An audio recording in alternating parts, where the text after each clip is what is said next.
السلام علیکم دوستوں غازہ میں آج کل حالات بدترین ہوتے جا رہے ہیں۔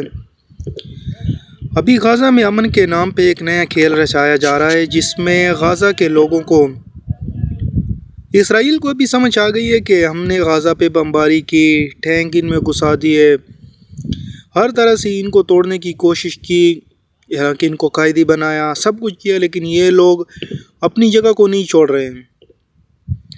تو ابھی اسرائیل نے ایک نیا گیم لانچ کیا ہے۔ اس نے ایک فراڈی کمپنی بنائی ہے۔ اس کمپنی میں اس نے یہ دعویٰ کیا ہے کہ غازہ کے لوگوں میں بلکہ پورے غازہ میں کچھ بندوں کو پھیلایا ہوا ہے، اسرائیلی ہے، وہ ایجنٹ ہے۔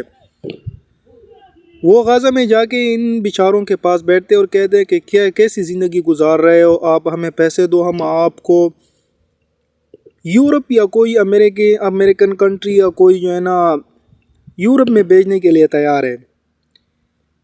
تو اسی مت میں تقریباً ایک پورا پلین تقریباً 200 کے قریب غازہ کے لوگوں سے پیسے لیے تھے، تقریباً $4,000 ایک بندے سے، اور بچوں کا بھی $2,000 $3,000 لیا تھا، اور یہ کہا تھا کہ ہم آپ لوگوں کو یورپ بھیجیں گے۔ لیکن جب جہاز لینڈ کیا تو جہاز ساؤتھ افریقہ لینڈ کیا۔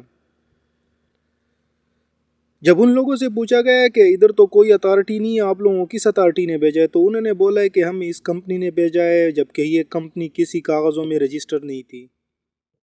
پھر وہاں کے لوگوں کو کہا کہ آپ لوگ سارے واپس چلے جائیں غازہ میں، ہم ادھر کسی امیگرینٹس کو اجازت نہیں دے سکتے ساؤتھ افریقہ میں آپ کو پتہ ہے حالات پہلے سے ہی خراب ہے سوڈان میں،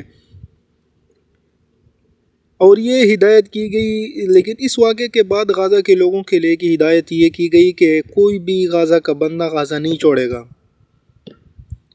یا وہ مرے گا یا وہ شہید ہوگا، لیکن غازہ کسی صورت میں جو ہے نا کوئی نہیں چھوڑے گا۔